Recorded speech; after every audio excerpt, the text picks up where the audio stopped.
Carlos Antonio Aguirre Rojas, bonjour. Oui, bonjour.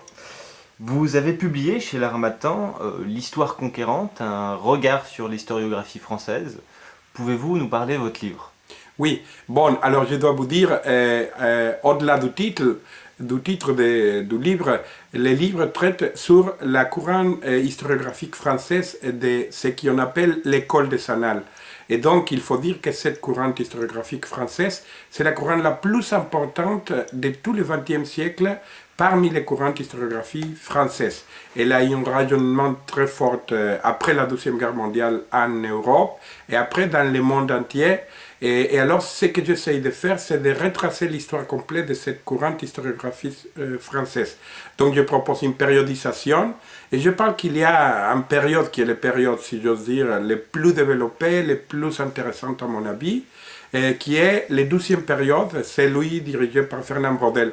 Après, je pense qu'après 68, 1968, ça commence une certaine décadence de l'école des annales, quand il se plonge dans les domaines de l'histoire de mentalité.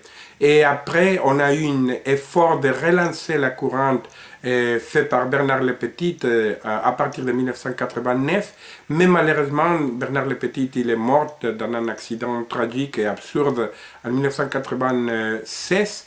Et à partir de ça, je pense que la courante des annales a continué un peu, disons, dans une inertie pas trop productive, pas trop.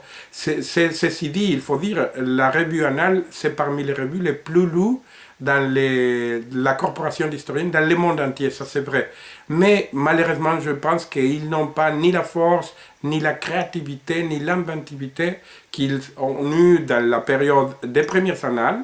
C'est une période surtout dont la figure fondamentale c'est celle de Marc Bloch, et après surtout la période brodélienne. Mais c'est dommage, mais tout de même, ça reste que la couronne des annales c'est très important.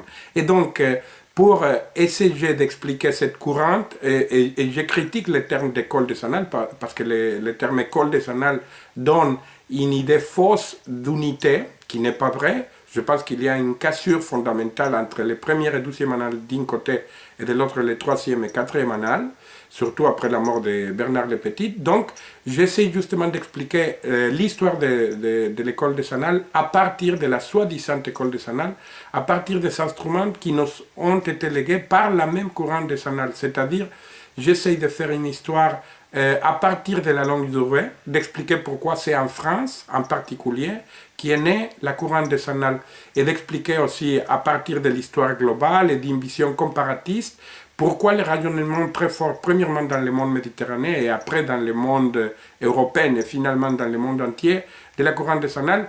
Et j'essaie aussi justement d'avoir une vision critique, c'est-à-dire de voir bien entendu les contributions fondamentales méthodologiques, les apports, etc. Mais en même temps, les limites, les trous, justement, ce processus de décadence qui est développé par la courante après, bon, malheureusement, 1968, et après cette petite période entre 89 et 96, et la situation actuelle. Ça, c'est le sujet ou le thème fondamental de mon livre.